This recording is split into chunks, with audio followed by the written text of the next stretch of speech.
Hi friends, welcome to ఒరే మచ్చ YouTube channel. ఆస్ట్రేలియాతో జరగబోయే సెకండ్ టెస్ట్లో రోహిత్ శర్మ రీఎంట్రీ ఇస్తున్నాడా లేదా అనే విషయం గురించి క్లారిటీ రావడం జరిగింది.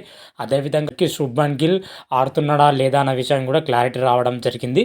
మన టీమిండియా యొక్క ప్లేయింగ్ లెవెన్ ఎలా ఉంటుంది, ఏ విధంగా ఉంటుంది అనే వాటి గురించి క్లియర్ కట్గా తెలుసుకునే ముందు మా ఛానల్ అయితే సబ్స్క్రైబ్ చేసుకోండి. పక్కన ఉన్న బెల్ ఐకాన్ మాత్రం అయితే క్లిక్ చేసి పెట్టుకోండి. ఫర్దర్గా మేము వీడియోలో అప్లోడ్ చేసిన మీకు నోటిఫికేషన్ వస్తుంది. ప్రజెంట్ మన టీమిండియా వచ్చేసరికి బోర్డర్ గవాస్కర్ ట్రోఫీలో ఆస్ట్రేలియాతోనైతే 5 మ్యాచ్ల టెస్ట్ సిరీస్ అయితే ఆడుతుంది. ఇప్పటికే తొలి టెస్ట్ అయితే సక్సెస్ఫుల్గా అయితే కంప్లీట్ చేసుకోవడం జరిగింది. తొలి టెస్ట్లో వచ్చేసరికి ఆస్ట్రేలియా పైన 295 పరుగుల భారీ తేడాతో టీమిండియా అయితే అద్భుతమైన విజయం అయితే సాధించడం జరిగింది. విజయంతో 1-0 అయితే లీడ్లో అయితే దూసుకొని పోవడం జరిగిందని చెప్పుకోవచ్చు. తొలి టెస్ట్లో టీమిండియా మాత్రమైతే అన్ని విభాగాల్లో సమిష్టి ప్రదర్శనతోనే తొలి టెస్ట్లో అయితే విజయం సాధించిందని కూడా చెప్పుకోవచ్చు. అయితే తొలి టెస్ట్లో బ్రహ్మాండంగా ముగించిన టీమిండియా వచ్చేసరికి అదే జోరును సెకండ్ టెస్ట్లో కొనసాగించాలని అయితే చూస్తుంది. సెకండ్ టెస్ట్ వచ్చేసరికి అడిలైడ్ వేదికగా అయితే జరగనుంది. మ్యాచ్ వచ్చేసరికి ఉదయం 9 గంటలకు అయితే ప్రారంభమవుతుంది. సెకండ్ టెస్ట్ వచ్చేసరికి పింక్ బాల్ టెస్ట్, అదేవిధంగా డే అండ్ నైట్ టెస్ట్ అయితే జరుగుతుంది. కొంత ఇంట్రెస్టింగ్ కరంగా అయితే ఈ సెకండ్ టెస్ట్ అయితే ఉండబోతున్నట్లయితే క్లియర్ కట్గా అయితే తెలుస్తుంది.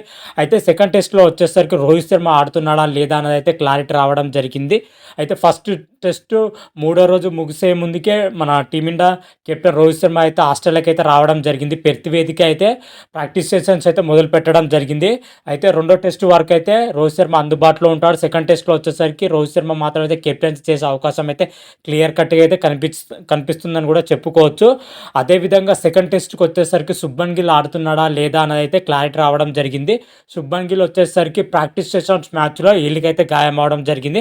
అందుకే తొలి టెస్ట్కి అయితే దూరం అవడం జరిగింది. అయితే సెకండ్ టెస్ట్లో వచ్చేసరికి శుభ్మన్ గిల్ ఆడతాడా లేదా అనే విషయం పైన అయితే రీసెంట్గానే ఒక అప్డేట్ అయితే రావడం జరిగింది. సెకండ్ టెస్ట్లో వచ్చేసరికి శుభ్మన్ గిల్ మాత్రమైతే దూరం అవుతున్నట్లయితే క్లియర్ కట్ అయితే తెలుస్తుంది. ప్రజెంట్ గాయం నుంచి ఇంకా పూర్తి స్థాయిలో కోలుకోకపోవడంతోనే సెకండ్ టెస్ట్కు దూరం అవుతున్నట్లుగా అయితే టీమిండియా మేనేజ్మెంట్ అయితే ప్రకటించడం జరిగింది. రోహిత్ శర్మ రీఎంట్రీతో శుభ్మన్ గిల్ సెకండ్ టెస్ట్కు దూరం అవడంతో మన టీమిండియా ప్లేయింగ్ లెవెన్లో కొన్ని అయితే మార్పులు చోటు చేసుకునే అవకాశం అయితే కనిపిస్తున్నాయి. ఆ మార్పులు ఏంటి, అదేవిధంగా టీమిండియా యొక్క ప్లేయింగ్ లెవెన్ ఎలా ఉండబోతుంది, ఏ విధంగా ఉండబోతుంది అయితే క్లియర్ కట్గా అయితే తెలుసుకుందాం. రోహిత్ శర్మ రీఎంట్రీతోనూ అయితే మన దేవదత్ పడికల్ అయితే బెంచ్కే పరిమితం అవ్వాల్సి అయితే ఉంటుంది. ఎందుకంటే రోహిత్ శర్మ వచ్చేసరికి ఓపెనింగ్ పొజిషన్లో ఎస్ఎస్సి జైస్వాల్తో అయితే బరిలో దిగనున్నారు. 1 డౌన్గా వచ్చేసరికి కేఎల్ రాహుల్ అయితే బరిలో దిగే అవకాశం అయితే కనిపిస్తున్నాయి. మరి 1 డౌన్లో దిగుతాడా కేఎల్ రాహుల్, లేకపోతే మిడిల్ ఆర్డర్లో దిగుతాడా అయితే చూడాలి.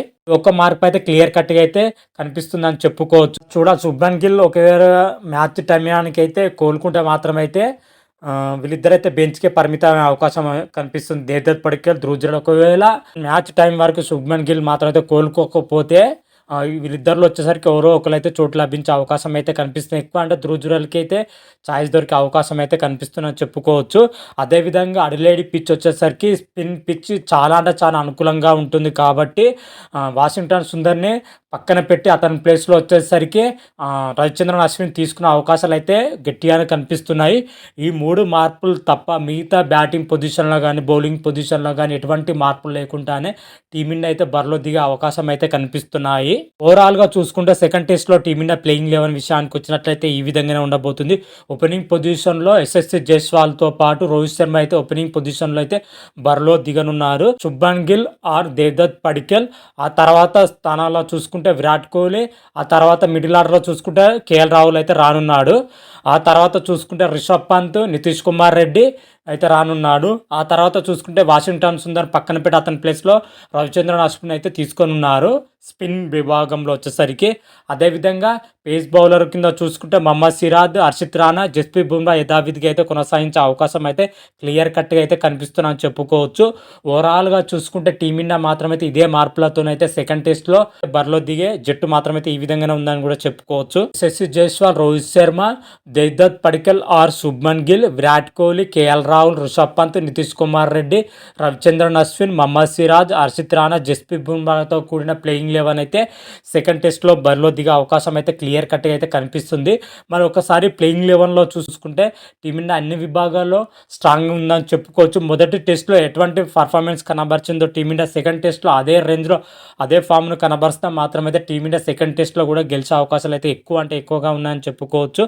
మరోసారి ఎస్ఎస్సి జైస్వాల్, అదేవిధంగా కేఎల్ రాహుల్, విరాట్ కోహ్లీ మాత్రమైతే మరోసారి రెచ్చిపోతే టీమిండియాకి అయితే తిరుగుండా అని చెప్పుకోవచ్చు. మిడిల్ ఆర్డర్‌లో రిషబ్ పంత్, నితీష్ కుమార్ రెడ్డి కూడా మరోసారి అయితే రాణిస్తే టీమిండియాకి అయితే బ్యాటింగ్ పొజిషన్‌లో అయితే తిరుగుండదని చెప్పుకోవచ్చు. బౌలింగ్ పొజిషన్‌లో యథావిధిగా మహమ్మద్ సిరాజ్, హర్షిత్ రాణా, జస్ప్రీత్ బుమ్రా చెలరేగి అయితే బౌలింగ్ చేస్తారన్నది తెలిసిన విషయమే. ప్రజెంట్ ఫామ్ చూసుకుంటే ఓవరాల్‌గా టీమిండియా మాత్రం అయితే అన్ని విభాగాల్లో చాలా అంటే చాలా స్ట్రాంగ్‌గా ఉందని కూడా చెప్పుకోవచ్చు. మరి చూద్దాం సెకండ్ టెస్ట్‌లో టీమిండియా మరి ఎలా ఆడుతుంది, ఏ విధంగా ఆడుతున్నదైతే ఆ రోజు వీడియోలో మనకు క్లియర్ కట్‌గా అయితే తెలుసుకుందాం. సెకండ్ టెస్ట్ వచ్చేసరికి డిసెంబర్ 6th నుంచి అయితే ప్రారంభం అవుతుంది అడిలైడ్ వేదికగా. ఇది day and night test match అని చెప్పుకోవచ్చు. ఇప్పటివరకు రెడ్ బాల్ మ్యాచ్ అయితే ఆడడం జరిగింది తొలి టెస్ట్‌లో. సెకండ్ టెస్ట్ వచ్చేసరికి పింక్ బాల్‌తోనైతే సెకండ్ టెస్ట్ అయితే ఆడనున్నారు. మరి పింక్ బాల్ టెస్ట్‌లో మన టీమిండియా ఎలా ఆడుతుంది, ఏ విధంగా ఆడుతుందనైతే ఆ రోజు నుంచి అయితే మనకు క్లియర్ కట్‌గా అయితే వీడియోలు అయితే అప్లోడ్ చేస్తాను. అంతవరకు మీకు ఈ వీడియో గాని నచ్చినట్టయితే లైక్ చేయండి, షేర్ చేయండి. మరిన్ని వీడియోల కోసం మా ఛానల్ సబ్స్క్రైబ్ చేసుకోండి. పక్కన ఉన్న బెల్ ఐకాన్ మాత్రం అయితే క్లిక్ చేసి పెట్టుకోండి. ఫర్దర్‌గా మీ వీడియోలు అప్లోడ్ చేసినా మీకు నోటిఫికేషన్ వస్తుంది. హర హర మహాదేవ్ శంభో శంకర. Thank you.